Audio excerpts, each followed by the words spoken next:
ചപ്പാത്തിക്ക് വേണ്ടിയിട്ടേ ഒരു പൊട്ടറ്റോ മസാല തയ്യാറാക്കാം. ചപ്പാത്തിക്ക് മാത്രമല്ല, അപ്പം, ഇടിയപ്പം, പൂരി എല്ലാത്തിനും ഈ മസാല നല്ലതാണ്. അതിന് വേണ്ടിയിട്ട് ആവശ്യത്തിന് ഉരുളക്കിഴങ്ങും 1-2 ക്യാരറ്റും കൂടി കട്ട് ചെയ്തെടുക്കുക. അതിലേക്ക് ഇഞ്ചിയും വെളുത്തുള്ളിയും കൂടി പൊടിയായി അരിഞ്ഞതും ആവശ്യത്തിന് ഉപ്പും ചേർത്ത് കുക്കറിൽ 2-3 വിസിലടിപ്പിക്കാം.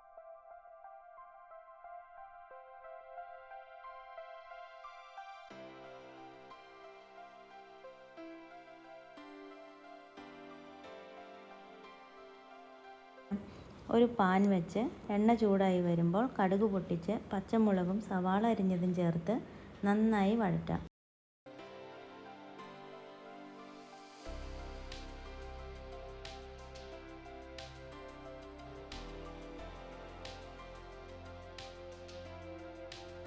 സവാള നന്നായി വാടി വരുമ്പോൾ അല്പം മഞ്ഞൾപ്പൊടി കൂടി ചേർക്കണേ. മഞ്ഞൾപ്പൊടിയും കൂടി ചേർത്ത് നന്നായി ഇളക്കിയതിന് ശേഷം വേവിച്ച ഉരുളക്കിഴങ്ങ് ചേർത്ത് കൊടുക്കാം. ഇത് നന്നായി ഒരു കയ്യിൽ ഉപയോഗിച്ചൊന്ന് ഉടച്ചു കൊടുക്കണേ. ഗ്രേവി കുറവാണെങ്കിൽ ആവശ്യത്തിന് വെള്ളം കൂടി ചേർക്കാം.